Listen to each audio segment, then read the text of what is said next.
88,000 संतजन खड़े हो गए, खड़े होकर के उनका अभिवादन किया।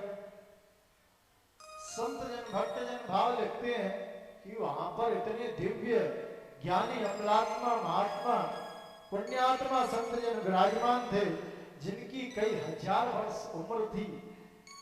वे संतजन सूजी 20 वर्षीय युवा सूजी को देख करके कैसे खड़े हो गए, जबकि सूजी की अवस्था का मैं वहां पर अत्रि च्यवन वशिष्ठ पाराशर ऐसे महान ऋषि बैठे, ऐसे कई ऋषि संतजन बैठे हैं जिन्होंने कई बार इन चतुर योगियों के दर्शन कर चुके। वे संतजन भी सूजी महाराज को देख करके खड़े हो गए। ऐसा क्यों भक्तजन कहते हैं?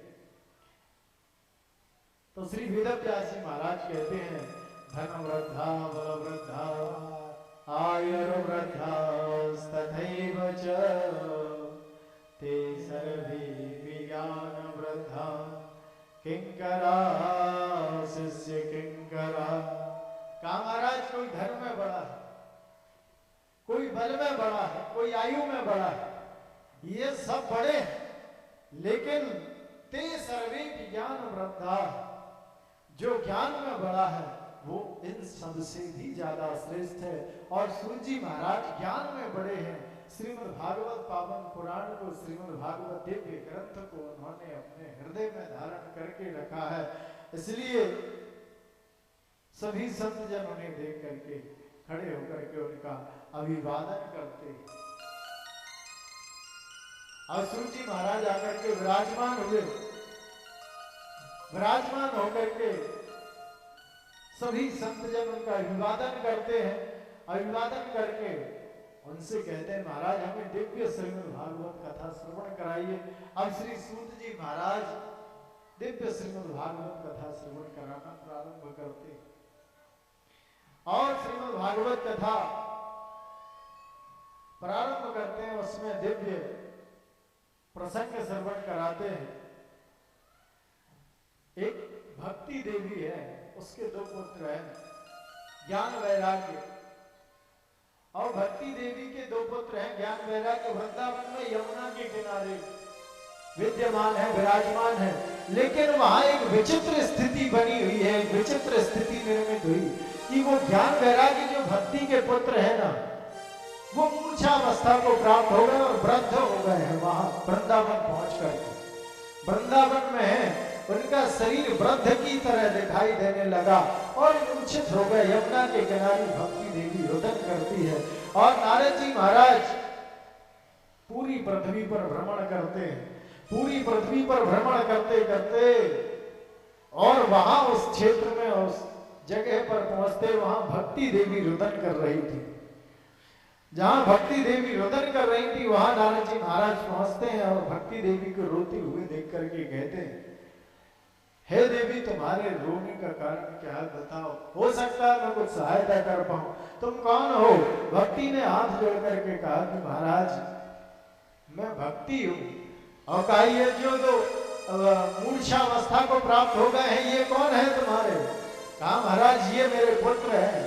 कहा ये पुत्र और वृद्धावस्था को प्राप्त हो गए? हाँ महाराज, पुष्करम च प्रयागम च काशीम गोदावरीम तथा, मैं पुष्कर गई, प्रयाग गई, काशी गई, सब तीर्थ क्षेत्रों में गई, वहां मैं वृद्ध थी, मेरे पुत्र जवान थे, प्रौढ़ थे।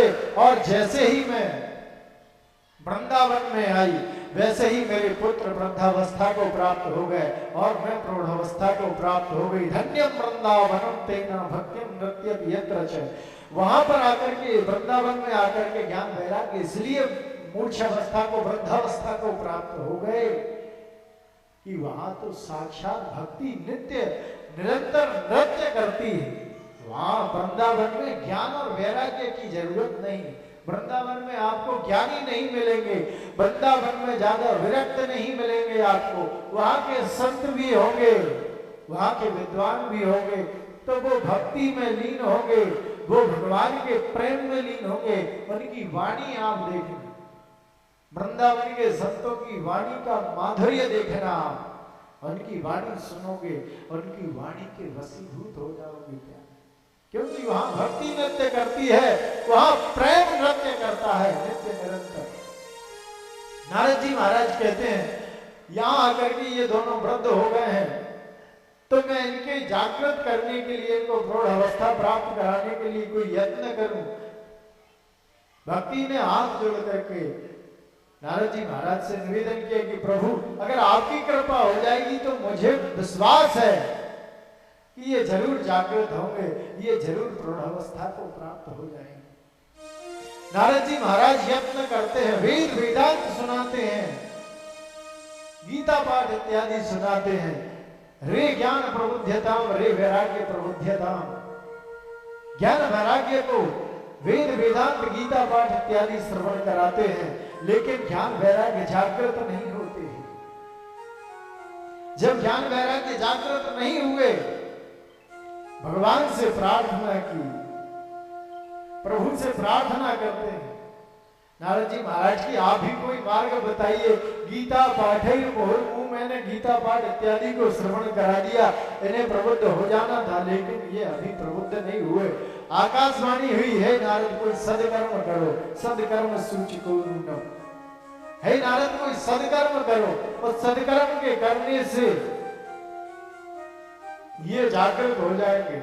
और नारद जी महाराज ने सोचा मैंने इतने सारे अच्छे काम किए, गीता पाठ सुनाया, वेद सुनाया, वेदांत सुनाया, सब कुछ सुनाया, इसमें जागृत नहीं हुए, आप कौन सा सदकर्म करूं। संतों के आश्रम की तरफ चल दिए नारद जी महाराज। अब नारद जी किसी से प्रश्न करें तो नारद जी के प्रश्न का उत्तर हर किसी के पास नहीं है।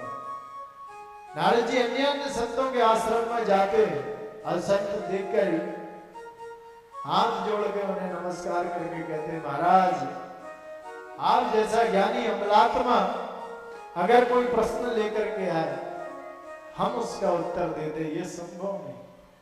नारद जी भ्रमण करते करते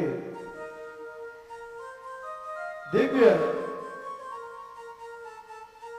बद्रीनाथ आश्रम में पहुंचे। वहां पर सनत सनंदन सनातन सनत कुमार ये 4 बालक ऋषि विद्वान है। ये 4 जो है ब्रह्मा के मानस पुत्र हैं, और इनके लिए कहा गया है, इनका जन्म हुआ 5 वर्ष के हो। ब्रह्मा जी ने कहा कि अपने योग बल से, अपने तप बल से जल्दी जल्दी बड़े हो जाओ। का महाराज क्यों? कहा सृष्टि में सहयोगी हो जाओ। कैसे सहयोगी होंगे? कहा तुम जल्दी बड़े हो जाओ, तुम्हारा ब्याह करा देंगे, फिर तुम्हारे बच्चे होंगे, फिर उनके बच्चे होंगे, फिर उनके बच्चे होंगे, सृष्टि का विस्तार होगा। कहा महाराज बड़े होंगे तो विवाह करना पड़ेगा। कहा का झंझाल में नहीं पड़ना, झंझट में पड़ना ही नहीं है। उन्हें बड़े होना था, अपने योग बल से, अपने तप बल से अपनी आयु को स्टॉप कर दिया, अपनी उम्र को बढ़ने से रोक दिया। तब से लेके अब तक 5 वर्ष के लिए इतने दिव्य तेज वाले ऋषि, इतने भजनानंदी, एक कथा बोलता है 3 बैठ करके सुनते हैं, एक भजन गाता है 3 कोरस करते हैं, 3 दोहराते हैं। ऐसे दिव्य ब्रह्मा जी के मानस पुत्र वो चारों सनत सनंदन सनातन सनत कुमार, वो चारों ऋषि भजन में रहते हैं, बद्रीनाथ आश्रम में विराजमान है। नारद जी महाराज वहां पहुंचे, और नारद जी जैसे ही वहां पहुंचे, सनकादि ऋषि देख करके प्रसन्न हुए। नारद को देख करके कहते हैं, बाबा आप कहां से आ रहे हैं और आपका मुख मलिन क्यों है? आपके चेहरे पर उदासी क्यों है? जो हमेशा प्रसन्न रहता हो। संत जन टेंशन नहीं लेते, संत जन टेंशन में नहीं रहते, संत हमेशा खुश रहते हैं, संत हमेशा प्रसन्न रहते हैं, संत हमेशा अपनी मस्ती में डूबे रहते हैं। संत जन हमेशा अपनी मस्ती में डूबे रहते हैं, हमारी तरह नहीं होते। एक चैटी दिखाई दे गई तो वहां में सबको दिमाग में बोल लो, हमारी तरह नहीं होते। एक चीटा अगर आ जाए, एक छोटी सी छिपकली गिर जाए किसी के पास, अभी सारे लोग वहीं देखने लगेंगे, भूल जाएंगे कथा बोल रहे हैं महाराज। संत जन जो, अच्छा एक और बात बता रहे, जो बीच बीच में बात करते हैं, भगवान की कृपा, सबकी छोटी होती है आंखें, मेरी बड़ी दूर से दूर तक दिखाई देता कौन बता रहा है। एक परिभाषा देते हैं, कथा सुनाते हैं आपको। पहले संत जन साधु सन्यासी लोग यज्ञ करते थे, आपको पता है। अब जब संत लोग यज्ञ करते थे तो उनके यज्ञ में, उनकी तपस्या में, उनके भजन में विघ्न कौन डालता था? कौन डालता था? राक्षस। राक्षस डालते। अब मुझे पता नहीं, मैंने उसका पढ़ा नहीं, बुद्ध हम लोग ही कह रहे हैं। संत जन भजन यज्ञ करते थे, उनके भजन में विघ्न कौन डालता था? राक्षस डालते थे। और यहाँ भी कितनी संत आत्माएं, कितनी विरक्त आत्माएं भगवान की कथा सुन रही हैं और दूसरा कान करके और उसके मुंह करके उसके कान के पास कुछ बोले। अब वो एक आदमी बोले, फिर चार उसके मुंह तरफ देखे, पता नहीं कौन सी बात बोल रही। तो 5 लोगों के भजन में हमने व्यवधान किया, हम कौन होगा? सब समझदार हो, बुद्धिजीवी, इसलिए बतियाना ना। बात करने में क्या होता है, हम तो एक बाजी वाले से बतिया रहे हैं। अच्छा, सार्थक बात नहीं, कोई सार्थक बात नहीं कर रहे थे, हमें पता है। बतिया रहे होगे कितनी गर्मी है जी पसीना, इतने से ज्यादा तुम कभी बात कर नहीं सकते, तो मन की मन में ही रख लो। आप लोग बात करते हो तो तारतम्य टूट जाता है। यहाँ सनकादि ऋषि जो है नारद जी महाराज से कहते हैं, बाबा आप इतने दिव्य संत हैं, इतने अमलात्मा है, इतने ज्ञानी हैं, और आपका मुख मलिन है, आप उदास हैं क्यों? नारद जी महाराज ने संपूर्ण पृथ्वी की व्यथा बताई और पृथ्वी की व्यथा का वर्णन श्रीमद् भागवत में श्री नारद जी महाराज कहते हैं, कालव्याल मुखग्रास त्रास निर्णास तभी। कहा ये समस्त संसार में मैं गया महाराज घूमने, पहले इस कलयुग का, इस पृथ्वी का वर्णन करते, तुम लोग भी सुन लो, काम पड़ेगा। कहते हैं मैं पूरी पृथ्वी में गया, देखा लोग झूठ बोलते हैं, इतना बोलते हैं जिसका कोई रिकॉर्ड नहीं।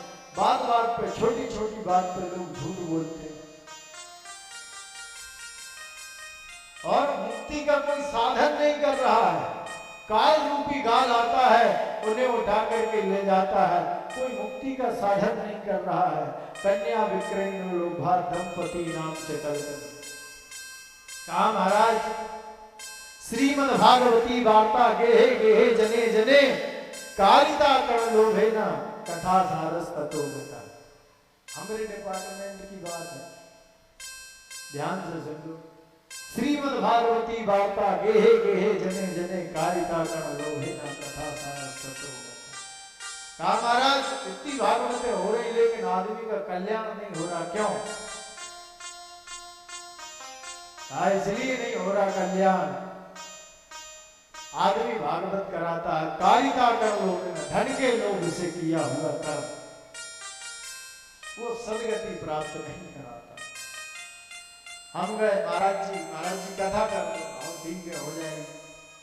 महाराज जी पेमेंट बताओ कितनी? महाराज जी अगर कहते हैं जो इच्छा हो सो दे देना, तो कच्छु नहीं जाना, दूसरे अच्छे देखेंगे। और महाराज जी ने 2.5 लाख बता दिए तो विद्वान इनकी हुआ कथा। जबकि तुमने क्या किया, बाजार जाते हो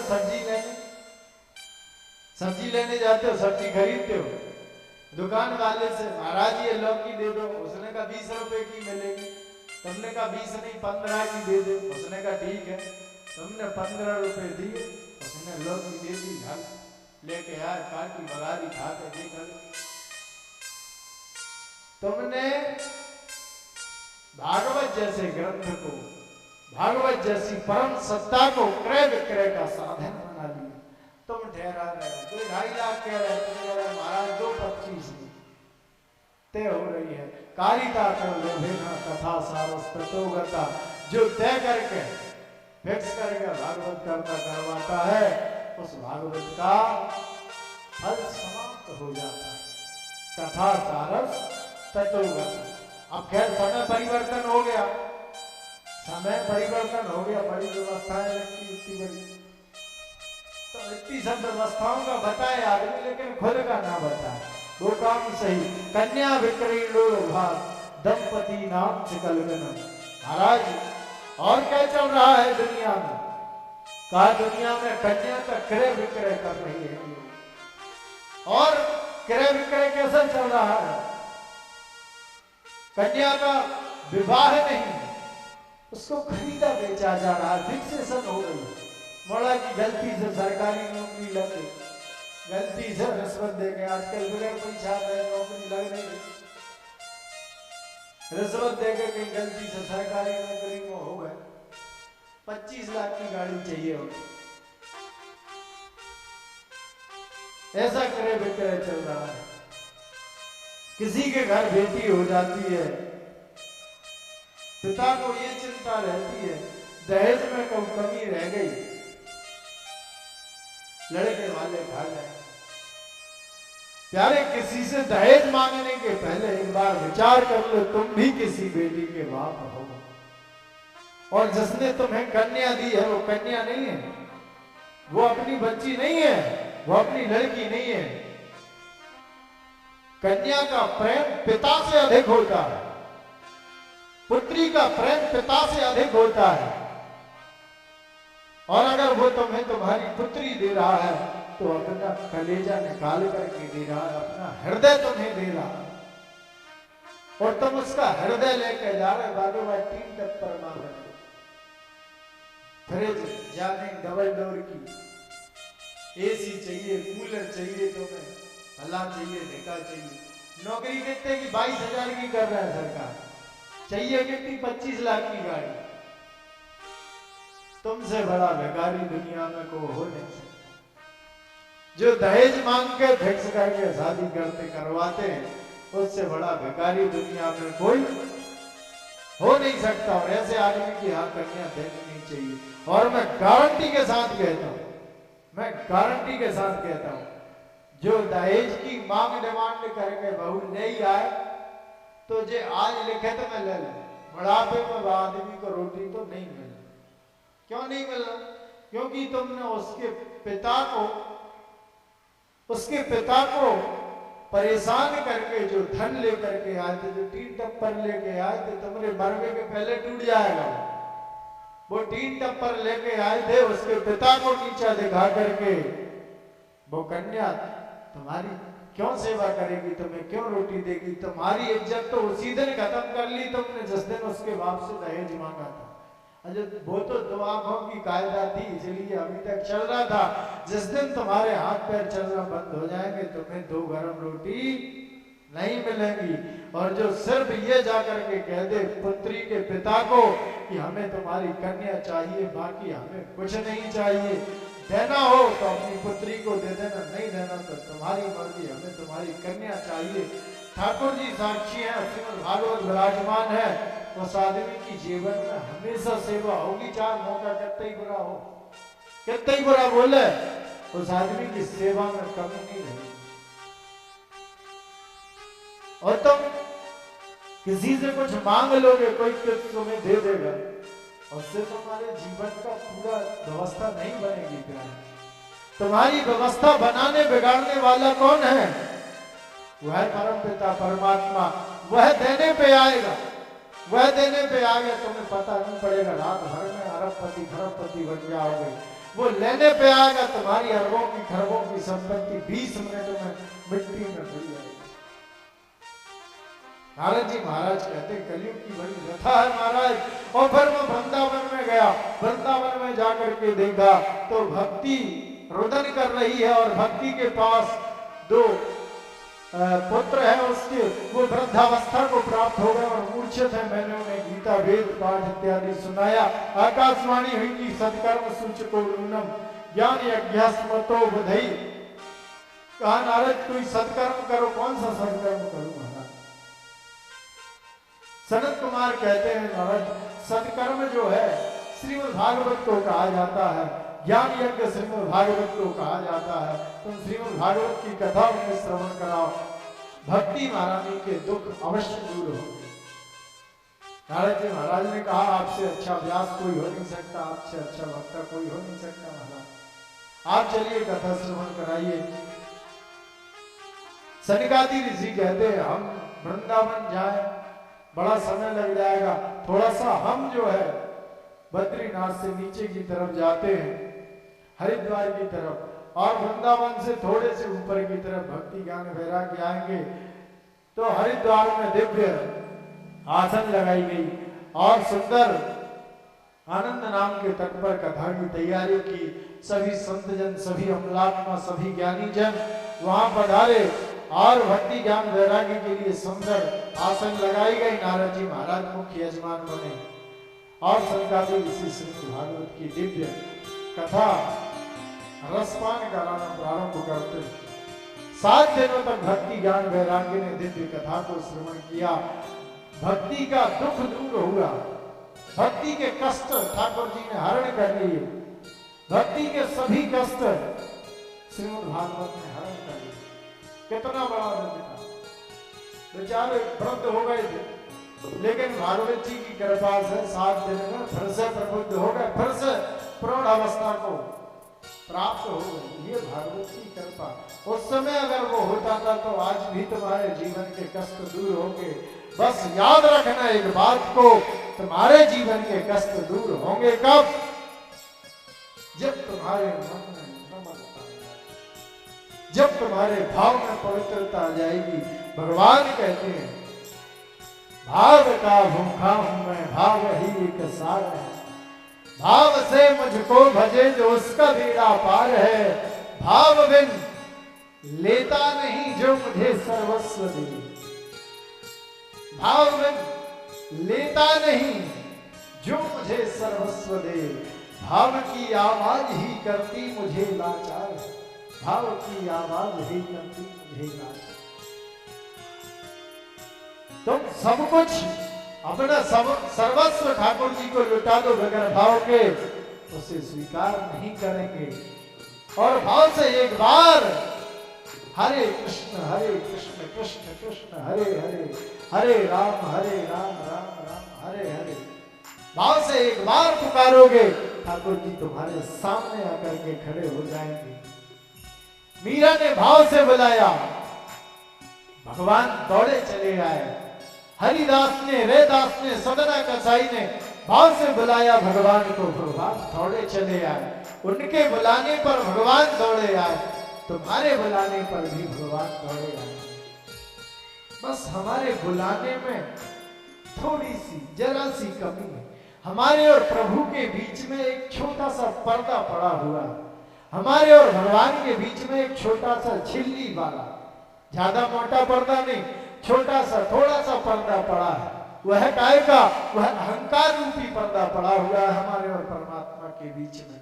जिस दिन वह अहंकार रूपी पर्दे को हमने हटा दिया, उस दिन हमें गोविंद मिलन से कोई रोक नहीं सकता। भगवान तुमसे मिलने दौड़े चले आएंगे, क्योंकि भगवान भाव में रमा करते हैं, भाव में निवास करते हैं। बस हम बुलाना तो चाहते हैं, नित्य निरंतर सोचना चाहते हैं कि भगवान हम आपको बुलाएं, लेकिन भाव में जरा सी कमी के कारण, जरा सी कमी के कारण हम वहां तक, उनके दर्शन तक पहुंच नहीं पाते। उनके दर्शन तक अगर हमें पहुंचना है तो चित्त में शुद्धि करना होगा, भाव में पवित्रता करना होगा। चित्त में शुद्धि कैसी? चित्त में शुद्धि ऐसी, भगवान के सामने जब जाओ तुम, परमात्मा के सामने जब जाओ तुम, बोलिए वृंदावन बिहारी लाल की, बोलिए वृंदावन बिहारी लाल की जय हो। मैंने बांध लिया, जय हो। मैंने बांध लिया, मैंने बांध लिया प्रेम वाला कंगना। ओ आओ आओ हरि आओ मेरे अंगना, आओ आओ हरि आओ मेरे अंगना, आओ आओ हरि आओ मेरे अंगना, आओ आओ हरि आओ मेरे अंगना। मैंने बांध लिया, हो मैंने बांध लिया, मैंने बांध लिया, मैंने बांध लिया, हो मैंने बांध लिया बाकी वाला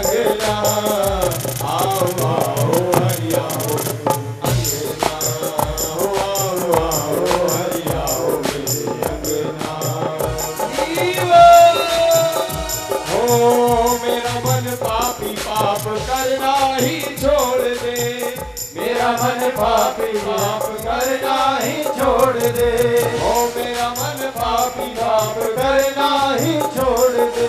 दुनिया से नाता तोड़े तेरे संग जोड़ ले, दुनिया से नाता तोड़े तेरे संग जोड़ ले, दुनिया से नाता तोड़े तेरे संग जोड़ ले, दुनिया से नाता तोड़े तेरे संग जोड़ ले।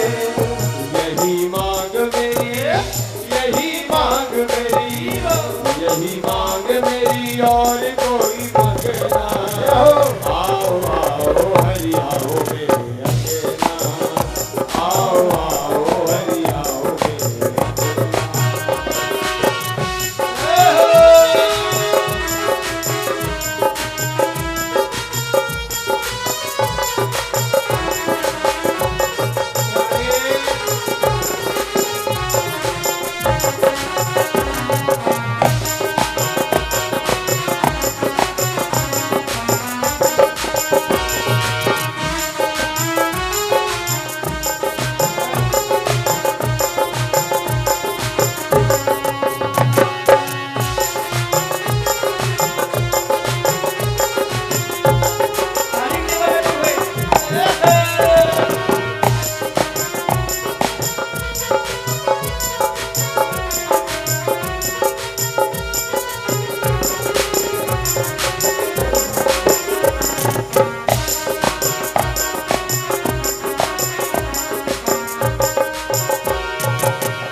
मन पानी प्रभु पावन तू कर दे, मेरा मन पानी प्रभु पावन तू कर दे, मेरा मन पानी पावन तू कर दे, मेरा मन पानी पावन तू कर दे।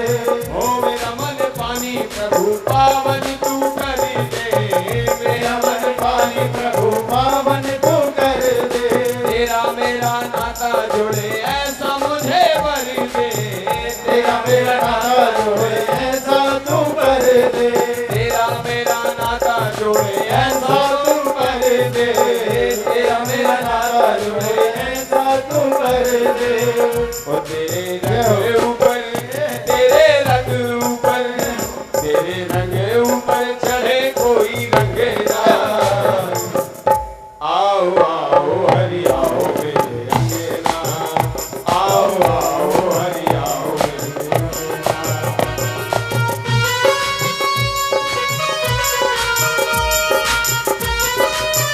ए हरि हरि बोल।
भगवान तुम्हारे घर आ जाए, बशर्ते हमारे साथ ये समस्या है। बोलिए वृंदावन बिहारी लाल की।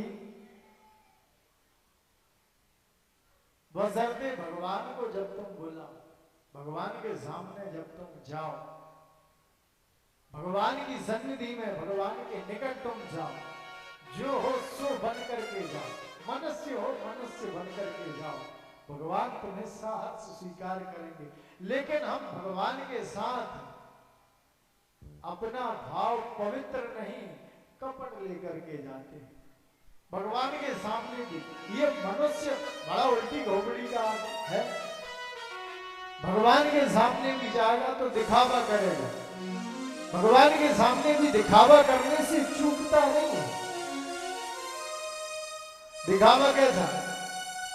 तुम्हारी भाषा में बता।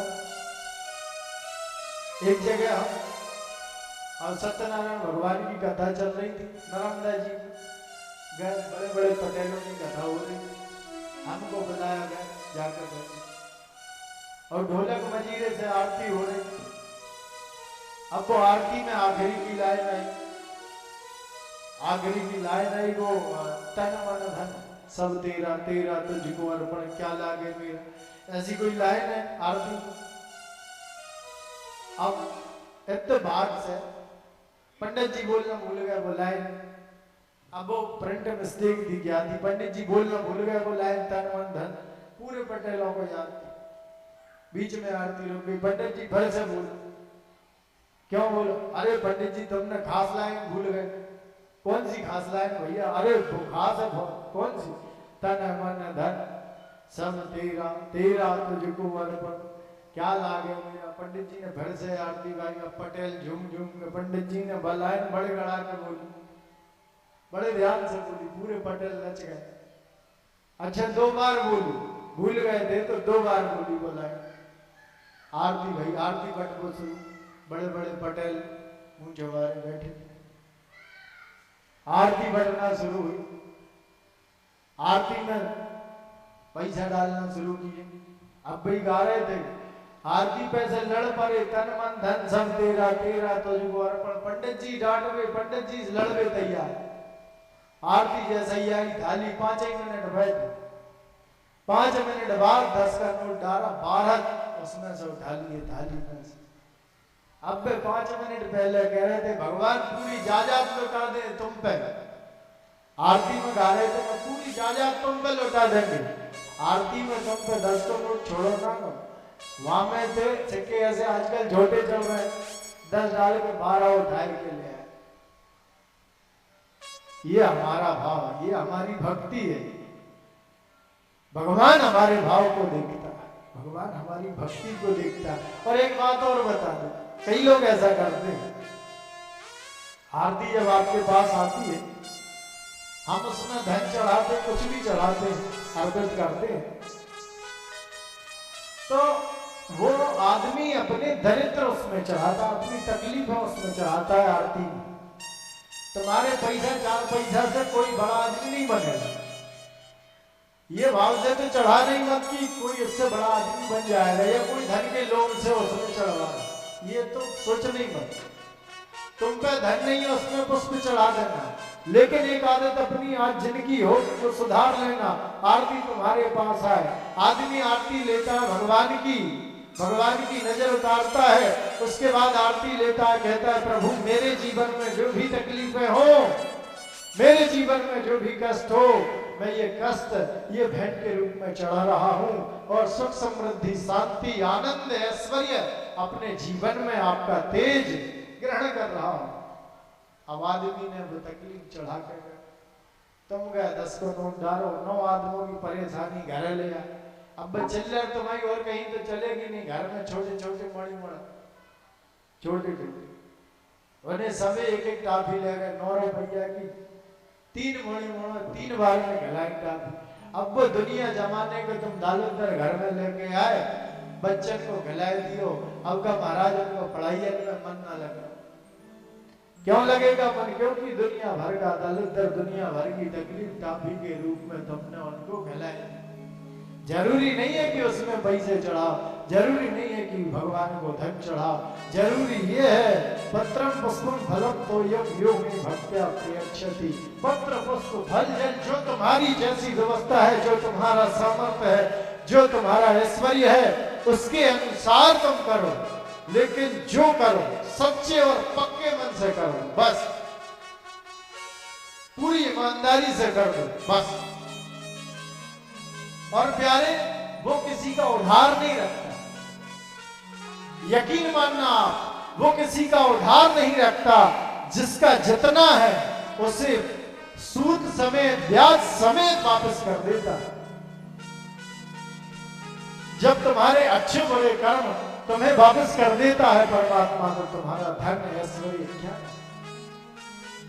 और ये दुनिया में जितना जो कुछ दिख रहा है, जितना जो कुछ चल रहा है, बशर्ते तुम देख सुन पा रहे हो, उसकी कृपा है, अन्यथा उसकी कृपा के बगैर तुम देख सुन नहीं पाते। उसकी कृपा, उसकी कृपा के पात्र हमें बनना होगा। उसकी कृपा के पात्र बनने के लिए हमें थोड़ा सा परिश्रम करना होगा। और वह परिश्रम क्या है? वह परिश्रम यह है कि हमारी बुद्धि को, हमारे चित्त को शुद्ध करना है, और कुछ ज्यादा करने की जरूरत नहीं है। यहाँ ज्ञान वैराग्य और भक्ति देवी का कष्ट भागवत कथा 7 दिनों तक श्रवण करने से दूर हुआ। जब उनका इतना बड़ा कष्ट दूर हो गया, तो हमारे जीवन में इतना बड़ा कष्ट तो नहीं है कि हमारे पुत्र बूढ़े हो गए, हम जवान बैठे। इतना बड़ा कष्ट किसी के जीवन में नहीं है। भक्ति के जीवन में इतना बड़ा कष्ट था, भागवत की कृपा से वो कष्ट दूर हो गया। और जब भागवत कथा का विश्राम हुआ, नारद जी महाराज अपनी वीणा बजा करके कीर्तन करने लगे, इंद्रादिक देवता मृदंग इत्यादि बजा करके कीर्तन करने लगे। उस भागवत में सभी संत जन नाचने लगे, सभी देवता जन नाचने लगे, दुंदुभियां बजने लगी, और भक्ति का समस्त कष्ट भागवत की कृपा से दूर हो गया। हमारे और आपके जीवन में भी जो कष्ट हैं, वो ठाकुर जी नित्य निरंतर दूर कर रहे हैं, तो दूर करेंगे, और उनकी कृपा हमारे ऊपर नित्य निरंतर होगी। आगे श्रीमद् भागवत में श्री सूत जी महाराज कहते हैं, 88,000 संत जन श्रवण कर रहे हैं आपकी तरह भाव से विराजमान होकर के। एक सुंदर नदी है, तुंगभद्रा नाम की नदी है। उस नदी के किनारे एक पंडित जी महाराज रहते हैं, जिनका नाम है आत्मदेव। आत्मदेव पंडित जी वहां निवास करते हैं। उनके यहाँ कोई संतान नहीं है, और संतान के लिए बड़े दुखी है। और तो और उनके यहाँ गौ को अगर लेकर के आते हैं, गाय लेकर के आते हैं, तो गाय बांझ हो जाती है। गाय के यहाँ भी कोई संतान नहीं होती, गाय के यहाँ भी किसी बछड़े ने जन्म नहीं लिया। तुलसी का वृक्ष लगाते हैं पंडित जी महाराज, वह सूख जाता है। कई बार ऐसा होता है कि ठाकुर जी को चढ़ाने के लिए उनके पास तुलसी की व्यवस्था नहीं होती। अपने भाग्य को कोसते हुए पंडित जी महाराज एक दिन वन में पहुंचे, और किसी के जीवन में कोई कमी रहे ना, किसी के जीवन में कोई कमी रह जाए, आदमी उसे बड़ा ताना देता है, उसे बड़ा ऐसा बिहेव करेगा उसके साथ कि तेरे जीवन में ये कमी है, उसे बार बार दिखाएंगे लोग। उसको पता, तुमसे अच्छे से पता है कि उसके जीवन में क्या कमी है। भगवान ने वो कमी तुम्हारे जीवन में नहीं रखी, ये उसकी बड़ी कृपा। उसे धन्यवाद कहो और प्रार्थना करो कि इसके जीवन से भी प्रभु ये कमी दूर करने का प्रयास करना। लेकिन मनुष्य स्वभाव है, किसी के जीवन में कोई कमी रह जाए, हम बार बार उसे वो कमी जरूर गिनाएंगे, बार बार हम उसे वो कमी दिखाएंगे। जबकि होना ये चाहिए, अगर किसी के जीवन में कोई कमी आ गई है, कोई कमी रह गई है, तो उसे देखना नहीं चाहिए, उसे बार बार देखोगे। आप जिस वस्तु के विषय में बार बार सोचोगे, जिस बात के लिए बार बार विचार करोगे, जिस बात को बार बार बोलोगे, वो आपके जीवन में घटित होना प्रारंभ हो जाएगी। वो आभा चक्र है, आभा चक्र है, वो आपके आसपास घूम रहा है। आपका मन, मस्तिष्क, वाणी, विचार जैसे होंगे, आपके जीवन में वो घटना घटित होना शुरू हो जाएगी। संत जन कहते हैं हमेशा पॉजिटिव सोचो, हमेशा अच्छा सोचो, बुरा मत सोचो, किसी के लिए बुरा मत कहो। अच्छा आप किसी से कहो, कोई आदमी जा रहा है, यह तुम्हारे परिवार में सब है, चाचा है, बाबा है, मौसी है, फूफा है, फूफी है, सब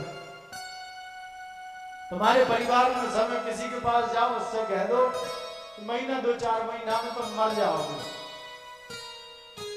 घर के लोग क्या कहेंगे?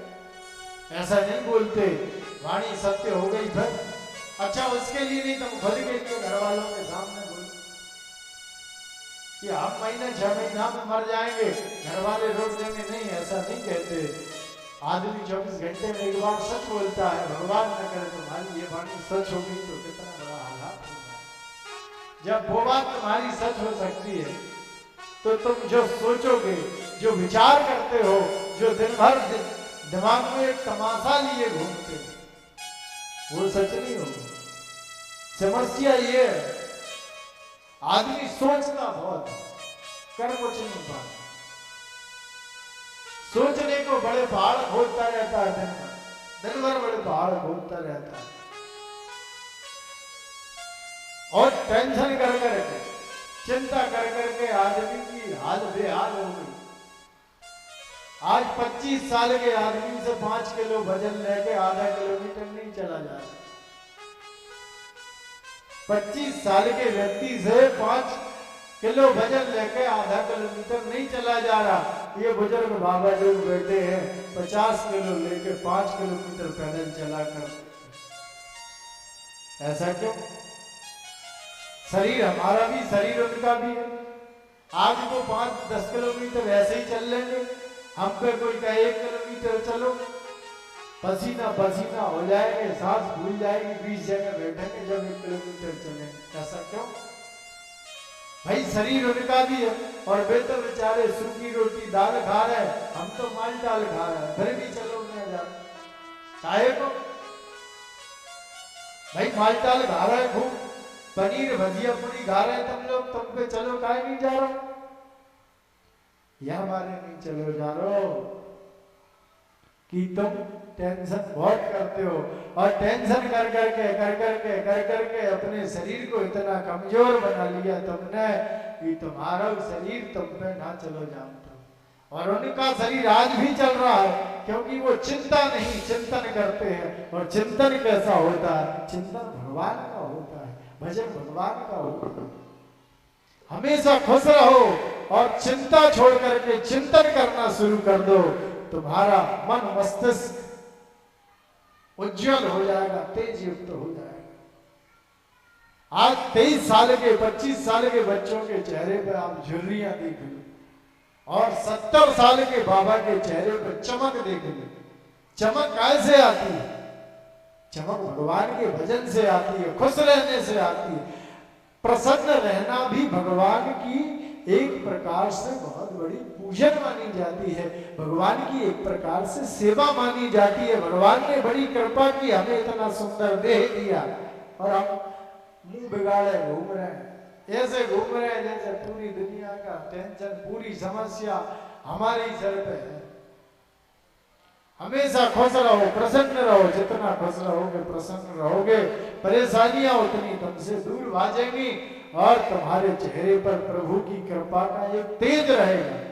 जो आदमी प्रसन्न रहेगा उसके चेहरे का तेज बताएगा कि ये आदमी कितना खुश रहता होगा। संतों का चेहरा हमेशा चमकता रहता है। उसका कारण क्या है? उसका कारण ये है कि वे ज्यादा चिंता नहीं करते, बहुत ज्यादा नहीं सोचते। आज दोपहर में खा लिया, शाम के खाने की नहीं सोचेंगे। वो ये सोचते कि जिसने इस पृथ्वी पे भेजा, जिसके नाम पे भजन करते हैं, वो देगा खाने को। टेंशन करने की जरूरत नहीं। और जंगलन में बैठे रहते हैं, हमारे जैसे पागल जाएगा उनको भोजन करा के आ जाते हैं। सपने में दिख जाएगा कि वहां भला जंगल में संत बैठे हैं, जाओ मालपुआ बना के ले जाओ, उनको खिला के आ जाओ। हमें ऐसा लगता है ये दुनिया की व्यवस्था हम चला रहे हैं, जबकि दुनिया की व्यवस्था हम नहीं चला रहे। हमसे हमारे जो हाथ ही नहीं चल सके। भगवान की अगर जरा सी दृष्टि हट जाए जो हाथ ऐसा है तो नीचे नहीं हो पाएगा।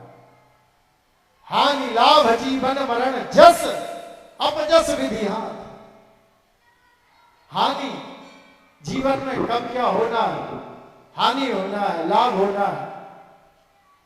हमारे जीवन में कब तरक्की होगी, कब हमारा मान बढ़ेगा, पद प्रतिष्ठा बढ़ेगी, सम्मान बढ़ेगा, कब हमारा जन्म होगा, कब हमारी मृत्यु होगी, ये सब चीजें कौन डिसाइड करता है? ये सब चीजें किसके हाथ में? हानि लाभ जीवन मरण जस अपजस विधि हाथ। ये सब चीजें कब हमारा फायदा होगा, कब हमारा नुकसान होगा, कब हमारा जन्म होगा, कब हमारी मृत्यु होगी, कब हमारी पद प्रतिष्ठा बढ़ेगी, कब हमारा अपमान होगा, ये सब डिसाइड करने वाले, तय करने वाले परमात्मा। हम व्यर्थ में विचार करते हैं उनके ऊपर, एक बार छोड़ करके देखो, उनसे कह दो कि भगवान हमने तुम्हारे ऊपर छोड़ दिया है।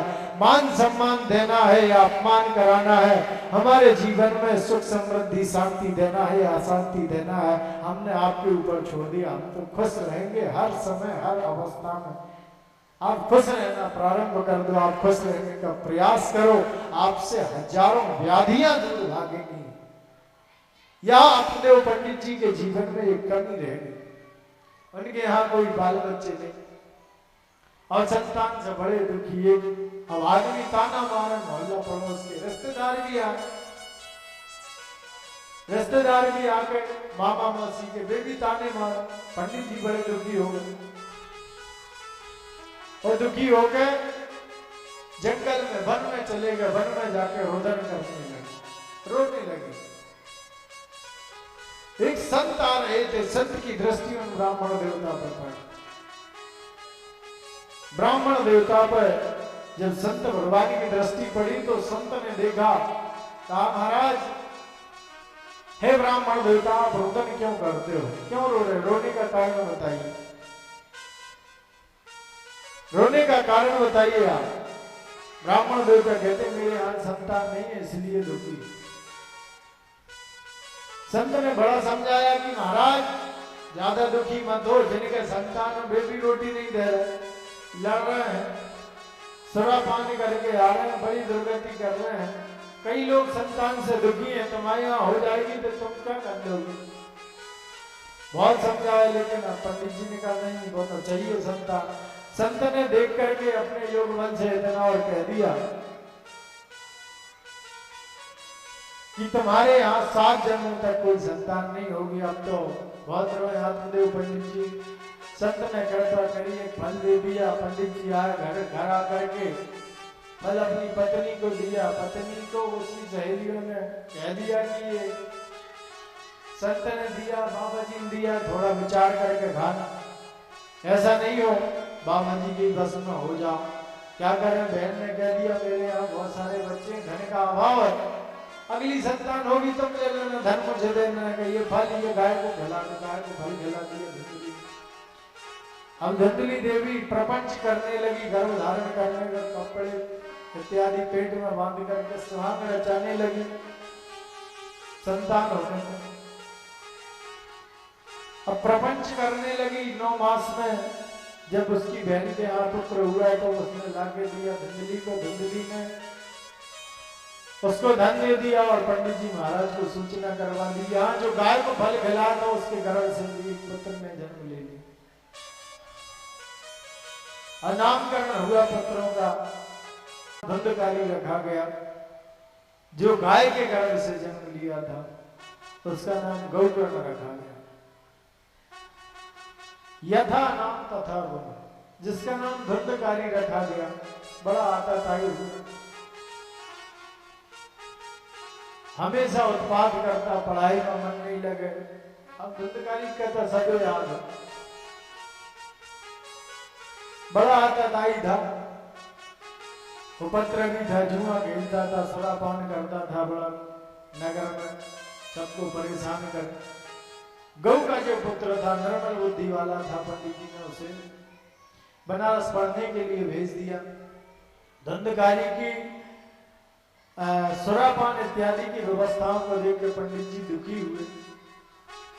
और दुखी होकर के आत्मदाह करना चाहते थे गोकर्ण जी महाराज। उन्होंने आत्मज्ञान दिया, पिताजी अपने मन को वन बना लो, बचा जीवन ठाकुर जी के चरणों में समर्पित कर दो। थोड़ी सी आवाज बढ़ा दो। कहा अपने मन को वन बना लो और जितना बचा जीवन है आत्मदाह करने की अपेक्षा भगवान के भजन में लगा दो। पिताजी महाराज भजन में चले गए, गोकर्ण जी अपने अध्ययन में चले गए। धुंधकारी ने मां के उदर पर मांगी कूक पर जो है चरण प्रहार कर दिया। धन की याचना करता है, मां मुझे धन। माता ने कहा कि बेटा तू जितना धन था घर में सब ले गया, अब धन कुछ है नहीं घर में, जितना था सब बेच दिया तुमने। मां के गले में मंगलसूत्र पड़ा हुआ था। धुंधकारी ने कहा ये मंगलसूत्र ही दे दो। कहा ये मंगलसूत्र में तुझे नहीं दे सकती, अपने सौभाग्य की निशानी मंगलसूत्र मां के गले से खींचता है, मां के उदर में लात मारता है, चरण प्रहार करता है। मां दुखित हुई और कुएं में कूदकर आत्महत्या कर ली, आत्मदाह कर ली। 5 गणिकाओं को, 5 वैश्याओं को धुंधकारी घर में लेके आ गया। उन गणिकाओं को घर में रखता है, उनके साथ रमण करता है और राजा के यहाँ चोरी करता है। एक दिन उन गणिकाओं ने सोचा इसके साथ रहेंगे, ये राजा के यहाँ चोरी करता है, किसी दिन पकड़ा गया तो हमें भी दंडित करेगा राजा, इसलिए इसको अब मार करके यहीं इसका दाह करके यहाँ से चलना चाहिए। धुंधकारी को खाट से बांधा, खटिया से बांधा, पलंग से बांधा और उसे शराब पिलाई गई बहुत ज्यादा। जलते हुए अंगारे उसके मुख में डाले गए, तड़पा तड़पा करके उसके प्राण निकल गए, तड़प तड़प करके। जब उसका प्राणांत हो गया उसी कक्ष में गड्ढा खोदा, उसका दाह कर दिया। जितना धन था वैश्या लेकर चली। गोकर्ण जी महाराज आए। अब वो धुंधकारी नाम का प्रेत बड़ा परेशान करे उन्हें। गोकर्ण जी ने सुंदर गायत्री मंत्र इत्यादि पढ़ करके उसके ऊपर छोड़ा। उसने बताया कि भैया मैं प्रेत रूप में धुंधकारी तुम्हारा भ्राता। गोकर्ण जी महाराज ने बड़े ध्यान से सुना। थोड़ी देर और थोड़ी देर के बाद कथा विश्राम होगी। गोकर्ण जी महाराज ने कहा मैंने गया श्राद्ध इत्यादि किया है, गया श्राद्ध करने से तुम्हारी मुक्ति नहीं। कई लोग कहते हैं कि महाराज जिसकी अकाल मृत्यु हो जाए उसका गया श्राद्ध करने से मुक्ति होती है कि नहीं। ध्यान से सुनना। गोकर्ण जी कहते मैंने गया श्राद्ध इत्यादि किया, मेरी मुक्ति नहीं हुई। कि महाराज गया श्राद्ध से मेरी मुक्ति नहीं होगी, मैं बड़ा पापी हूं, मेरी मुक्ति के लिए कोई यत्न करिए। यहाँ गोकर्ण जी महाराज ने अपने गुरु से आज्ञा लेकर के गुरु के द्वारा समझ करके दिव्य श्रीमद् भागवत कथा प्रारंभ किया। और जैसे ही भागवत कथा प्रारंभ की अब धुंधकारी जी महाराज आए, आसन पर बैठे लेकिन प्रेत रूप में है। हवा चले उड़ जाए, हवा चले उड़ जाए। फिर एक बांस लगा हुआ था, बांस की छिद्र में जाकर के धुंधकारी विराजमान। बांस के क्षेत्र में जैसे ही धुंधकारी विराजमान हुए 7 दिनों तक भागवत कथा चली। 7 दिन में एक एक ग्रंथि खुली। 7 दिनों की भागवत कथा से धुंधकारी जैसे महाप्रेत की भी मुक्ति हो गई, दिव्य मुक्ति महाप्रेत की हुई। भगवान की कृपा उसके ऊपर हुई। धुंधकारी जैसे महाप्रेत की मुक्ति सायुज्य मुक्ति हो सकती है भागवत कथा श्रवण करने से। तो हम और आप तो जागृत है और भगवान को उनके सानिध्य में बैठ करके सुन रहे हैं, श्रवण कर रहे हैं। ग्रामवासियों ने कहा कि धुंधकारी की मुक्ति हुई महाराज, हमारी नहीं। गोकर्ण जी महाराज कहते हैं कथा के श्रवण भेद के कारण तुम्हारी मुक्ति नहीं। आज श्रवण भेद कैसा? श्रवण भेद ऐसा। व्यास जी महाराज कथा सुना रहे थे, धुंधकारी ने एक आसन पर बैठ के कथा सुनी। तुम्हारे घूंटे ऐसे ऐसे हो रहे थे। फिर आज यहाँ बैठेगा, कल वहां बैठेगा, कल वहां बैठेगा। दूसरा व्यास जी कथा सुना रहे थे, तुम एक दूसरे से बातें कर रहे थे, कथा के फल में, श्रवण में भेद हो गया, फल में भेद हो गया। पुनः दूसरी बार फिर कथा हुई, समस्त ग्रामवासियों ने एक आसन पर बैठ करके शुद्ध चित्त होकर भागवत कथा को श्रवण किया। भागवत कथा के प्रभाव से समस्त ग्रामवासी सत्य मुक्ति को प्राप्त हुए। बोलिए श्रीमद् भागवत पावन पुराण की जय।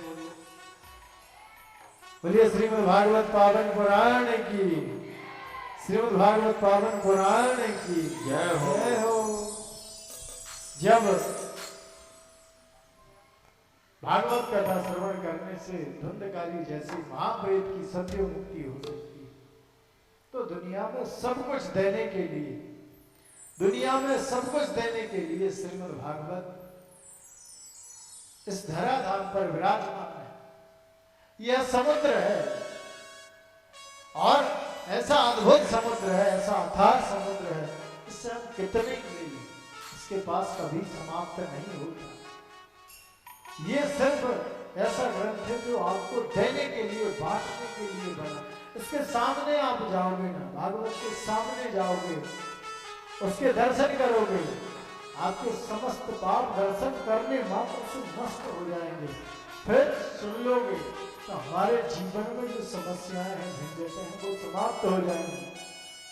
तीसरा, तुम्हारे कहीं के पितर असंतुष्ट हो, वे पितर भी संतुष्ट होंगे कि मेरा वंशज आज भागवत कथा श्रवण कर रहा है। वे पितरों का, वो पूर्वजों का भी तुम्हें आशीर्वाद प्राप्त होगा। इतने सारे फल, इतने सारे फायदे श्रीमद् भागवत से प्राप्त होते हैं। भागवत की जो परिक्रमा करता है, श्रीमद् भागवत की जो परिक्रमा करता है, उसके जीवन में कभी कष्ट नहीं आती। जो श्रीमद् भागवत की परिक्रमा करता है उसे कभी उदर रोग नहीं होते, पेट से संबंधित रोग नहीं होते। कभी भी कहीं भी भागवत के आपको दर्शन हो तो भागवत की 5 परिक्रमा कम से कम करनी चाहिए। और परिक्रमा का नियम है, ऐसा नहीं घूम गए 5 बार हो गई परिक्रमा। भागवत भगवान की जब परिक्रमा करो, हाथ में पुष्प अक्षत जो तुम्हारे पास व्यवस्था हो रख करके मन में श्री कृष्ण गोविंद हरे मुरारी हे नाथ नारायण वासुदेव ओम नमो भगवते वासुदेवाय नमः महामंत्र का जाप करते हुए 5 परिक्रमा का पहले सामने खड़े होकर संकल्प करो, हे ठाकुर जी महाराज, हम आपकी परिक्रमा कर रहे हैं, हमारी परिक्रमा आप स्वीकार करना। हाथ में पुष्प पत्र फल जल जो हो वो लेकर के भगवान के नाम का जप करते हुए 5 परिक्रमा करो। 7 दिनों तक तुम्हारे पेट में कितनी बड़ा रोग हो, तुम्हारे उदर में कितनी बड़ी समस्या हो, तुम्हारे उदर में कितनी बड़ी बीमारी हो, तुम्हारे पेट में कितनी बड़े से बड़ा रोग हो, 7 दिन में भागवत भगवान की कृपा से वो रोग सिर्फ परिक्रमा करने मात्र से ठीक हो जाएगा। ये यहाँ ठाकुर जी बैठे, ये टेढ़े पैर वाले, इनका अभिषेक जो आदमी करता है, इनका अभिषेक भी साधारण नहीं, दूध से, दही से, घी से, शहद से, शक्कर से, इन 5 वस्तुओं से जो पूजन करता है उसके जीवन में भी आनंद हो जाता है। ये दूध, दही, घी, शहद, शक्कर चढ़ाने का अलग अलग प्रतिफल है। दूध चढ़ाने से लक्ष्मी की स्थिरता होती है। ठाकुर जी का जो व्यक्ति दूध से अभिषेक करता है, बशर्ते दूध गाय का होना चाहिए। जो व्यक्ति दूध से ठाकुर जी का अभिषेक करता है उसके घर में श्री की, ऐश्वर्य की वृद्धि होती है, माता महालक्ष्मी की कृपा होती है। जो दही से भगवान का अभिषेक करता है, बांके बिहारी का, जो दही से भगवान के स्नान कराता है उसके ऐश्वर्य में वृद्धि होती है, उसके मान सम्मान में वृद्धि होती है, उसका कभी कहीं पर भी समाज में किसी भी तरीके से निरादर नहीं होगा, अनादर नहीं होगा। उसके ऊपर ठाकुर जी की कृपा होगी। घृत से अभिषेक करने में, घी से जो अभिषेक करता है, हमारी लक्ष्मी कभी उल्टे काम में नहीं जाती, कोर्ट कचहरी में नहीं जाती, बुरे कामों में खर्च नहीं होती। हमारे घर में आदमी सुरा का पान करने वाला नहीं होता। घृत के अभिषेक का वो प्रभाव। शहद से जो व्यक्ति भगवान का अभिषेक करता है, ठाकुर जी का अभिषेक करता है, शहद का बड़ा महत्व बताया। जो मधु से शहद से अभिषेक करता है लड्डू गोपाल भगवान का, उसके बच्चे आज्ञाकारी होते हैं, उसके कुल में, उसके खानदान में निपुत्री नहीं होते, निसंतान नहीं होते, उसकी 7 पीढ़ियों तक खूब ऐश्वर्य पूर्ण रहती है, उसके घर में संतान की कभी कमी नहीं आती। शर्करा से जो अभिषेक करते हैं, शर्करा से जो अभिषेक करते हैं, उनके घर में हमेशा हर व्यक्ति प्रखर बुद्धि वाला होगा, सद्बुद्धि वाला होगा, उनके हमेशा सद्विचार रहेंगे, सन्मार्ग पर चलने वाले होंगे उनके वंशज, उनके पुत्र पौत्रादि तीव्र बुद्धि वाले होंगे, तेज बुद्धि वाले होंगे। उस घर में कभी 7 पीढ़ी तक कोई पागल जन्म नहीं लेगा। ये अभिषेक करने का ठाकुर जी का बड़ा महत्व है। आप करके देखो, आप थोड़ा सा कुछ भगवान के लिए करोगे, उसका अनंत गुना होकर के आपको प्राप्त होगा। भगवान कृपा करने के लिए ही है, बस हम उनकी कृपा तक पहुंच नहीं पाते हैं। जिस दिन उनकी कृपा तक अगर हम पहुंच गए, उनकी कृपा के पास जब हम पहुंचेंगे, उस दिन हमारे जीवन में आनंद ही आनंद आ जाएगा। लेकिन हम द्वेष में परेशान हैं, हम द्वेष में लगे हुए हैं। हम जानते सब हैं, हम समझते सब हैं, हम पहचानते सब हैं, सबको पता है, सबने बहुत पढ़ा है। आप सब लोग रामचरितमानस, हनुमान चालीसा सब लोगों ने खूब पढ़ा है। हनुमान चालीसा सब लोग जानते हो, हनुमान जी की कृपा भी जानते हो। हनुमान चालीसा में क्या लिखा हुआ है? नासे रोग हरे सब पीरा, जपत निरंतर हनुमत वीरा। कहा हनुमान जी महाराज का नाम मात्र लेने से सभी रोग दूर हो जाते हैं, सभी कष्ट दूर हो जाते हैं। और तुम रोज पढ़ रहे हो। अच्छा, एक और विडंबना, उसमें लिखा हुआ हनुमान चालीसा में नासे रोग हरे सब पीरा। अब 3 पाठ करके आए, और जैसे ही घरे आए, आने के नासे रोग हरे सब पीरा पढ़ी, घरे आए, आने के 2 बीपी की गोली खटाक से। अबे पढ़ रहे थे नासे रोग हरे सब पीरा, जपत निरंतर हनुमत वीरा। और हनुमान जी का नाम लेने मात्र से सभी रोग, सभी कष्ट, सभी संकट दूर हो जाते। अब भी पढ़ रहे थे, 3 पाठ करे, और घरे आए, जैसे बीपी की, शुगर की 2 गोली खटाखट खाए। तुम्हारे जीवन में रोग है, क्यों है? जो 7 बार पाठ कर कोई, छूटे बंदी महासुख हो। जो 100 बार पाठ कर लेता है, महाबंधन से भी आदमी मुक्त हो जाता है, महाबंधन से मुक्त हो जाता है। और तुम्हारे इतने से काम के लिए रोते डोल रहे हो, रोज 100 पाठ कर रहे हो, तुम्हारे जीवन की समस्याएं दूर नहीं हो रही, क्यों? हनुमान जी महाराज प्रत्यक्ष देवता है, कलयुग में प्रत्यक्ष देवता है। और यकीन मानना, जो हनुमान चालीसा को मन से, भाव से अगर पढ़ता है, एक पाठ भी अगर रोज करता है, उसके जीवन में कभी संकट, कभी कष्ट आ ही नहीं सकते। लाल देह लाली लस हरधर लाल लंगू वज्र दे हदानवदल जय जय जय कपीसु। हनुमान जी महाराज बड़े कृपा करने वाले, कलयुग में प्रत्यक्ष देवता। बोलिए हनुमान जी महाराज की जय हो। थोड़ा तेज बोलो। हनुमान जी के दर्शन करना है आपको, करना है दर्शन, प्रत्यक्ष दर्शन करना है हनुमान जी के, तो जय तेज बोलो। अगर जय तेज बोलोगे तो पक्के में हनुमान जी के दर्शन होंगे। बोले हनुमान जी महाराज की जय हो। हाथ जोड़ करके हनुमान जी का सभी ध्यान करेंगे। अतुलित बलरामं भयमशैलावदेहं धनुजवन कृशानं ज्ञानिनामाग्रगण्यं सकल गुण निधानं वानराणामधीशं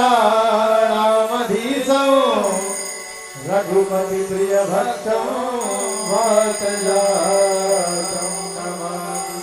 बोलिए हनुमान जी महाराज की जय हो। अरे अनोखी थारी झांकी, बड़ी प्यारी थारी झांकी, जय हो। हो मेरे बालाजी सरकार, अनोखी थारी मेरे बालाजी सरकार, अनोखी थारी अनोखी थारी झांकी, वो बड़ी प्यारी थारी झांकी, अनोखी थारी झांकी, बड़ी प्यारी झांकी थारी, अनोखी थारी झांकी, बड़ी प्यारी थारी झांकी, मेरे बालाजी सरकार, अनोखी थारी झांकी, मेरे बालाजी सरकार, अनोखी थारी झांकी। हनुमान जी महाराज की जय हो।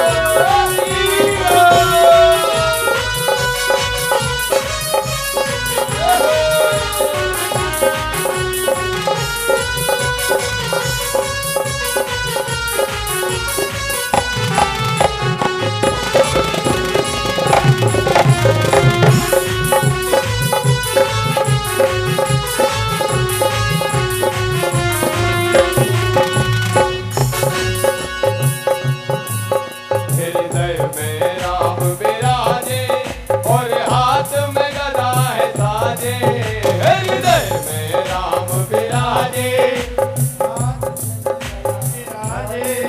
हृदय में राम विराजे और हाथ में गदा है साजे, हृदय में राम विराजे और हाथ में गदा साजे, ओ मेरे बालाजी सरकार, अनोखी थारी झांकी, मेरे बालाजी सरकार, अनोखी थारी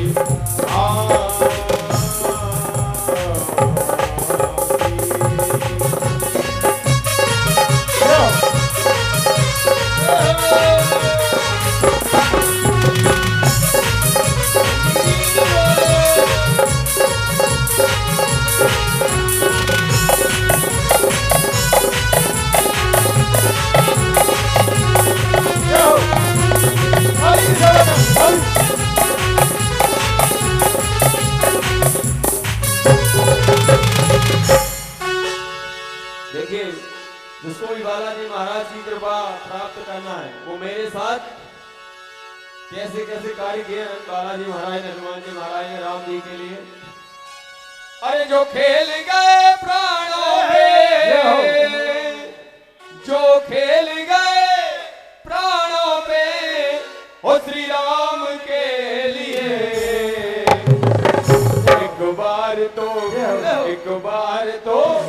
एक बार तो हाथ उठाओ मेरे हनुमान के लिए, एक बार तो हाथ उठाओ मेरे हनुमान के, जो खेल गए प्राणों पे, जो खेल गए प्राणों पे, जो खेल गए प्राणों पे, जो खेल गए प्राणों पे,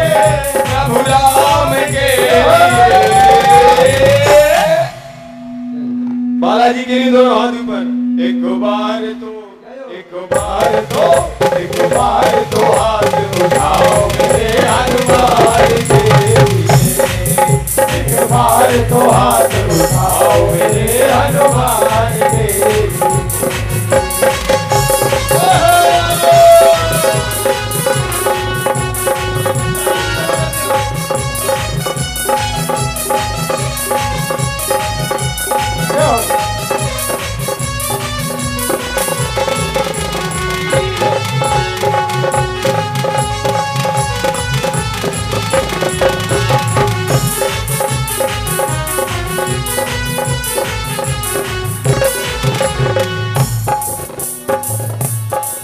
सागर को लांग के इनने सीता का पता लगाया। सागर को लांग के निकले सीता का पता लगाया। सागर को लांग के इनने सीता का पता लगाया। सागर को लांग के निकले गाया। प्रभु राम नाम का लंका में जाके बजाया। प्रभु राम नाम का डंका लंका में जाके बजाया। ओ श्री राम नाम का डंका लंका में जाके बजाया।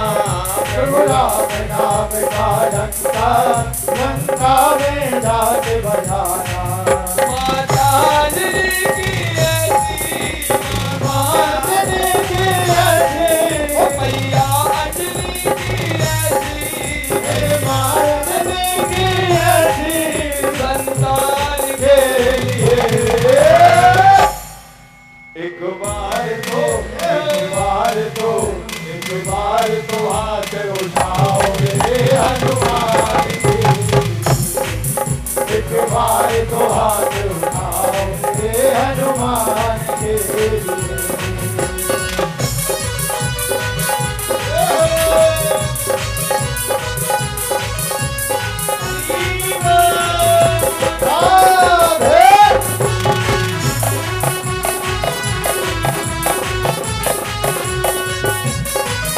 काली की सेवा करते हो सभी लोग।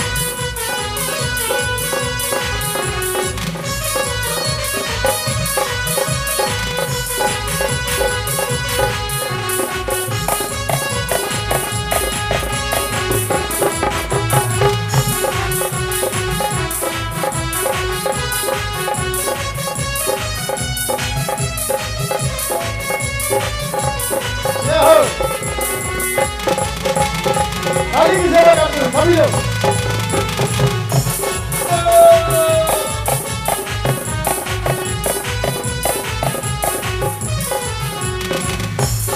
और देखिए लक्ष्मण को बचाने की जब सारी